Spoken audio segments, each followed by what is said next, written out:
Good evening, everyone. I'm Kim from Conscious Chimera, and welcome to another episode of Nonfiction Bedtime Stories.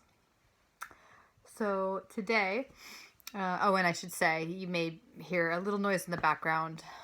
In the evening, my dog gets a second, third, or even fourth wind and starts to go a little crazy. So excuse the background noise. Also, I'm just getting ready for bed, cozying up, and some of you may like tea as well in the evening. This mug, I love it. It says, remember to dream as part of the saying here, and my friend Anita gave me this mug many years ago. So let me put this down and get to business. The book that I want to highlight tonight is Conscious Dreaming by Robert Moss. This is literally one of my favorite books, and the reason I'm bringing this in now is to follow up on the recent earlier video where I touched on lucid dreaming. This book came out in 1996, and it's not just about lucid dreaming, it's about conscious dreaming, which there's a lot of similarity there. But this author really brings this concept into so many aspects of life and making dreaming a conscious way of life. Maybe that's the best way to put it. And so this book has everything in it from dream incubation, reality checks, dream reentry. I mean, so much more. So for those of you that are, a section on shamanic dreaming and dream guides and guardian angels and dreams of the departed. I mean, it's a wonderful book. It's literally one of my favorite dream books on my shelf. So I highly recommend it. And let's see. I lost the page of what I wanted to read. Here we go.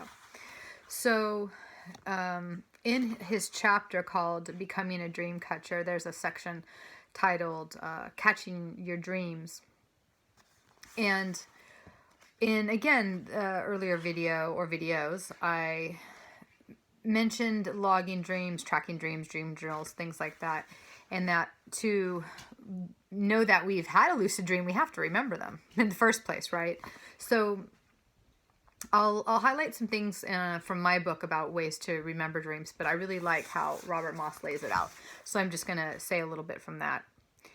And he writes, here are some basic tips on improving your dream recall. Number 1, clearly state your intention to yourself. For example, I want to remember my dreams tonight. It's that simple. Just really telling yourself that's what you want to do, and just naming that. Something that can be said could be, I ask for the guidance of my dream source.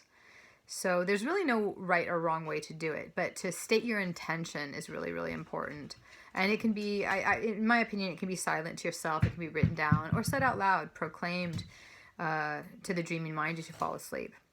Reaffirm your intention when you lie down to sleep, he writes. You may want to write this down as a statement or request and put a piece of paper on your bedside table or under your pillow. So that's also something you can do if you're trying to incubate a specific type of dream. So if you're fairly good at dream recall already, or if there's a major concern you need to explore, you may wish to formulate a more specific request. So for example, how can I be healed? Or how can I best handle the job interview? So getting it even a little more specific. Another important thing is to have your tools ready. How are you going to record your dream? The classic way is to have a pen and a notepad by your bed. Some have used, back in the day, they were using tape recorders. Now we have voice memo on the phone.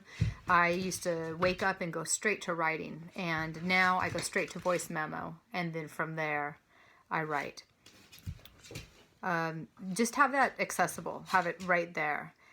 Some people even have a really a small light or something they could turn on to just get that going if you wake up in the middle of the night with a dream.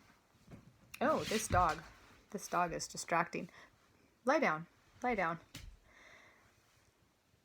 Time to go to bed, and she doesn't even want to. So just digging for toys. So other people, though, they can just do some scribbles or jot a couple of, key notes from the dream, and that's enough to help them remember when they wake up in the morning, to get the whole thing down. You just got to find what works right for you. Let's see, other tools. Yeah, that's basically it. Number 3, give yourself time to bring your dreams back. So allow yourself some extra time in the morning, he writes, to lay in bed and let your dreams come back to you. So as you're waking up, you don't want to just get up and, sit up and move around. As you wake up, just try to lay there for a minute with your eyes closed, not moving your body, keeping yourself in the same position, and just let those images come back.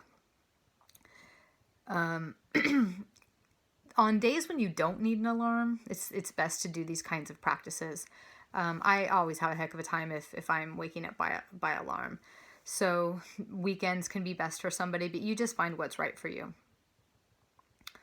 And he says a little bit about use of alarm clocks, but I'm going to jump forward to number 4, which is give yourself space. So try to record your dreams before getting out of bed. You can use a pen light like we talked about, or some other type of light.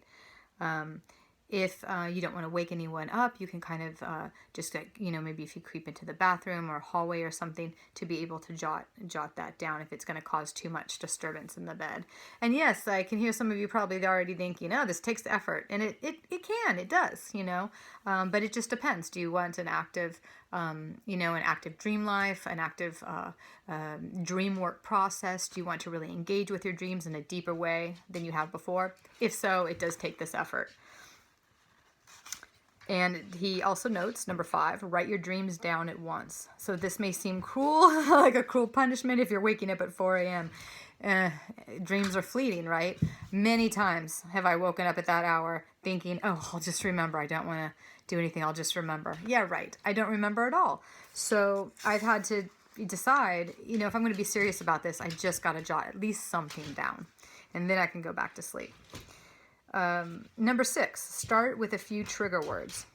So you can use these and then for now, and then later fill in the full report, so you're not completely awake in the middle of the night. Number 7, don't censor your dreams. This is a big one. I fall into this trap, and many, many, many people I talk to fall into this trap where they say, oh, it just seems so mundane. It just seems so blah. I don't need to record that dream. Well, you'd be surprised. Those dreams sometimes, and we'll talk about precognitive dreams later, sometimes can come true. Even those really mundane ones, those are most often the case, over something extraordinary. But also you're building a relationship with your consciousness. If you tell your dreaming mind that a lot of the stuff isn't worth recording, only like special or really extraordinary things are worth recording, then you're not really building that kind of relationship with yourself. So record everything. Don't censor your dreams. He says the dream source can be brutally frank about aspects of your personality, behavior, and desires. And desires you prefer to ignore or repress. Let it speak. It knows you better than you know yourself in your everyday mind. So even through things that we think are boring or mundane or just so ordinary, not worth recording, they are worth recording. They're worth recording and tracking and looking back on and reflecting. They can tell us so much about ourselves. And then he goes on to a few more points, like don't interpret your dreams, don't reject, again, material as weird or trivial, capture everything before you worry about what it means. He goes on to talk about paying attention to your feelings. What feelings about your dream, those are often your best guide to the meaning and urgency. And when I spent about 8 years in a dream group practicing the Ullman method in particular, and that wasn't necessarily something that I remember being highlighted a lot. So when I track my dreams, I didn't always pay attention to how I felt when I woke up. And now I do a little more and make a note about that. Your feelings about your dreams are often your best guide to its meaning and urgency. Like I just said, the storyline may seem banal, but if you have strong feelings about the dream, there is something here you need to work on. So pay attention to your physical sensations as well. Dreams are body talk as well as soul talk. I love that line. Dreams are body talk as well as soul talk. And there's a few more points. So let's see. To highlight them, if you wake with no dream memories, just relax, roll around gently in bed, and sometimes the dreams can be coaxed back into your body and into memory. Last couple of points, put out a welcome mat, he says. If you still have no dream recall, take a moment to write down what you're thinking and feeling. Your thoughts and sensations may be part of a dream hangover, he writes. So even if you have lost the dream, by writing something down, you are putting out a welcome mat for tomorrow's dreams. You want to keep that relationship going. And Robert Moss concludes this section with number 12, always do something with your dreams. Keep a journal. Keeping a journal is a first step. Sharing with your partner is great home entertainment and will help sustain your commitment to catching and working with dreams. So again, this is coming from Conscious Dreaming by Robert Moss, one of my favorite books. So I can tell my dog really wants my attention. So I say good night to you, sleep well, and thank you for tuning in to another episode of Nonfiction Bedtime Stories. Good night.